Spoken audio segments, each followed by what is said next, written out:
Okay, so now we've created textures, and again, you need to look down at this button here down by the white arrow. And remember, there are several options. There's the render object, and then there's a render scene option. Now, one of the things I think you should notice, okay, and I need to go back to this scene, and I want to be seeing it through the camera. I want you to notice that when I render the scene, well, the word is kind of cool looking, but the background is kind of dull gray. That's the default background. So we want to change the background a little bit. So again, if you click over in the trash barrel, all right, you'll notice that if I drag up and there's a couple of things on the third or fourth row up, there's a picture of a monkey. All right, if I click on that and I right click, I actually could put in a background image. I'm just going to click on this little gray bar and what the heck, we'll just put this picture of fire there. All right, and watch what happens. You can insert a background image is one thing. Now I'm going to tell you something. Generally, background images don't work very good. If it's too busy, it creates kind of this like very, very gaudy look. All right. I actually could have gone into, if I click on this gray bar again and see the folder, I can go into my own folder and see if I find something pretty. I'm going to go to the desktop.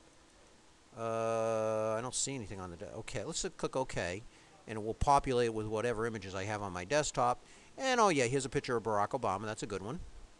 All right. And if I go now render, I'm going to move this off to the sides. If I go now render. Now you have a picture of Barack Obama. It could be a picture of you. It could be anything. All right, so that's one thing that you can do. I'm going to click on the trash barrel, again, to bring that up. And now, I want you to notice, that's mandrill. Now watch, I'm going to click on the button next to the monkey face, okay? It's like, again, it's right here.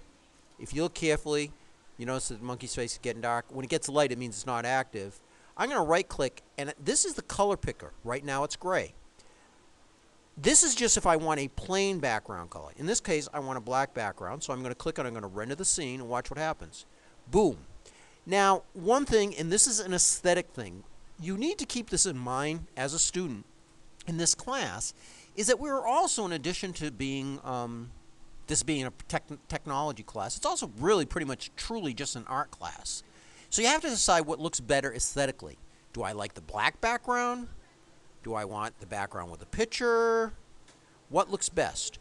What if instead of a black background, I make it like a red background? Would that look better? Click on the button. I'm going to tell you something. Personal prejudice of mine.